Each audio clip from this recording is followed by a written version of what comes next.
chilling tales for dark nights.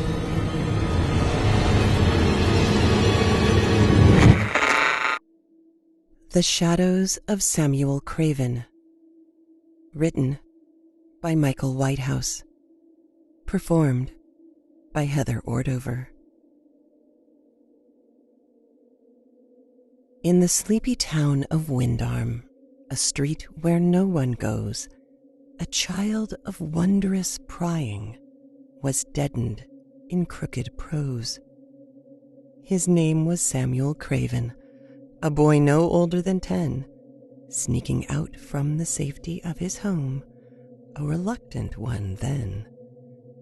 The breeze of the night engulfed him as he ran free and clear to his doom, to a place which never existed, but he'd found it, no less, in his room. At night, the shadows would scurry and paint pictures of streets on his wall as he'd lie in his bed and observe a place where children stood tall. Each night, the pictures grew stronger as slivers of dark made the scene, a street of cobble and houses, glowing windows, thatched roofs, and oak beams. On his wall, shadowed children would scamper, playing late and loud as they pleased, while Samuel lay there in envy of the place he so wanted to be. For his parents seemed strict and distant, far removed from the freedom he yearned. And of course, Samuel wished for an instance where the rules of grown-ups could be spurned. Night upon night he was beckoned by the children playing tag on the wall, and the rules of his parents rang harshly in his ears, in his soul, in him all. On the 5th night, the picture froze sharply, and the shadows of children turned round to face Samuel Craven with wide grins in place, made of dark and of light, which was drowned. "Come with us, dear Samuel," they whispered. "You can play with us now in our street, and you never need worry about grown-ups again, for here parents and children shan't meet." Young Samuel did not have to answer, for he leapt from his bed with glee, through the wall where empty eyes watched him, open-handed and whispering, "Be free."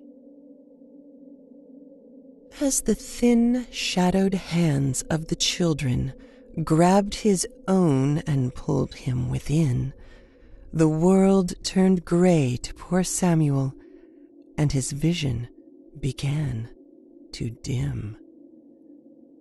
"Welcome home, my dear little boy," said a voice cracked with age, wheezed and thin, and as his sight was encroached by the darkness, Samuel saw what had spoken to him. A figure stood at the end of the street, something tall and spindly of limb, wearing rags of gray dirtied fabric and an absence of life there within. Its eyes were putrid and glassy, and its mouth gaped with rotten lament against those with joy and childhood, and of people and of time misspent. "Come closer, dear Samuel, do not be afraid, for I am seeking little, nothing more, than to keep you away from the grown-ups of that world you have found such a bore. Look at the children who stay here," said the figure with bony hands raised, and as Samuel shuddered with a chill in the air, he knew the grave choice he had made. For the children played not so to speak, but were frozen in crooked positions, like scarecrows warding off the unwanted, the figure's prized acquisitions. Mouths stitched tightly in place, eyes pleaded and ears strained to listen as the shrouded vagabond figure walked amongst the deadlocked children. They too once wished to run far away from those who were old and stern, and of course I granted that wish by making shadowed statues of them. The vagabond moved ever closer, and Samuel saw in its round, opaque eyes there was nothing of love about them, only pain and a well of demise. As its rotten, coughed-upon garments ruffled quickly in the bleak night air, Samuel turned to face his bedroom, running fast to the safety held there. But his movements were quickly restricted by the cracks and creaks all around of the hands of petrified children, shadowed fragments of life now death-bound. Scared, little Samuel struggled and cried out as loud as he could, but quickly his screams were muffled by fingers like rigid, warped wood. "Now is the time," said the vagabond, showing his teeth white and bled, while slithered hands gripped the boy in place. The figure held needle and thread. Darting in front of small Samuel, the needle glistened with delight, and the children forced a smile on his face with their hands, withered and slight. As their fingers pulled at the corners of his mouth and prodded inside, Samuel cried in desperate terror, tasting charcoal and rancid skinned hide. The vagabond now simply reveled as he pierced helpless Samuel's top lip, pulling needle through skin and followed by thread, before laughing and gargling on spit. Coldness now took young Samuel as his skin began to fade, like the other children around him, life and hope reneged. "I will seal up your lips and take your light," said the vagabond, holding the needle, "and add you to my own gaggle of souls, filled with hate for those who are feeble." As the needle hovered and danced, tears streamed down Samuel's face to be back in his cozy bedroom, find his steps, and simply retrace. That was all he could think of, but now nothing more could be done, for as his skin turned to shadow and his eyes began to burn, the vagabond stared intently, spit drooling from opened, gaped lips, and with one thrust forward, the needle drove straight to extinguish the child's heart by eclipse. Howls of pain and anguish cut through the cold, darkened street, but it was not young Samuel who yelled in pain. It was the vagabond who had to retreat. For standing shoulder to shoulder, dragging the figure with all of their might, were Samuel's parents, emboldened by their son's cries for help in the night.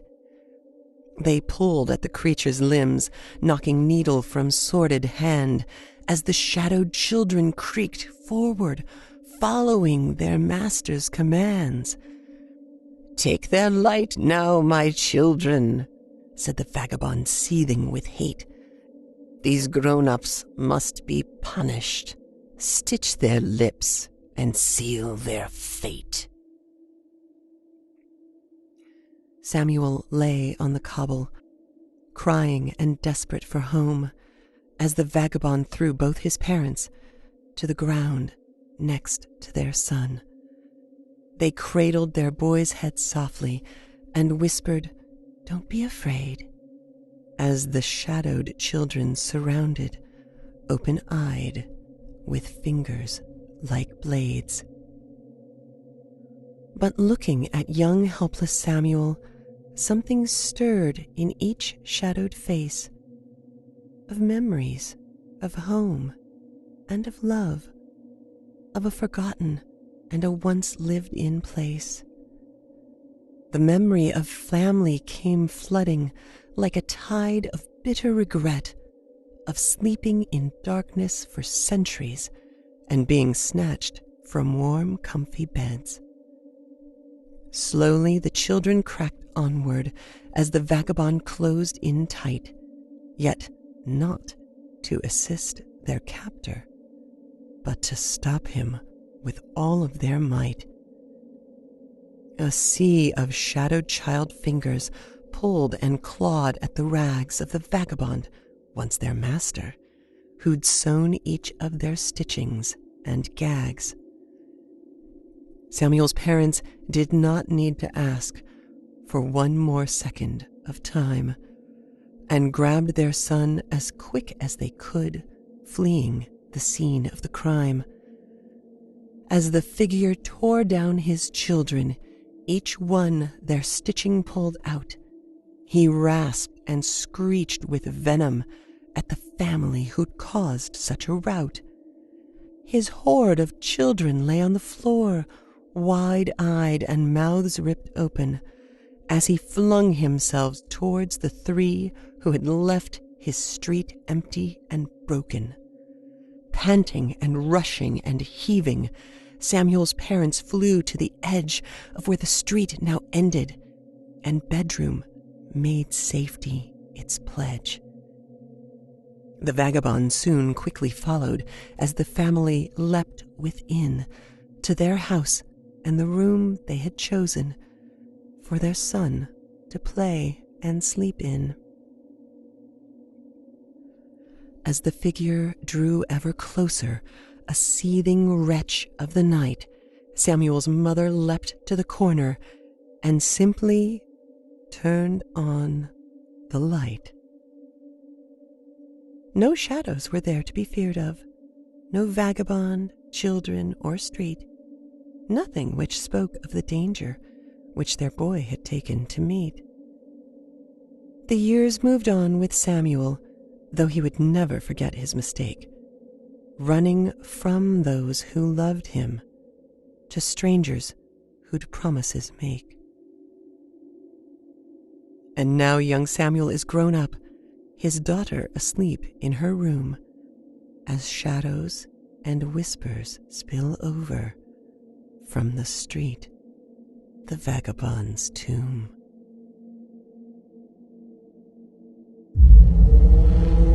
Chilling tales for dark nights.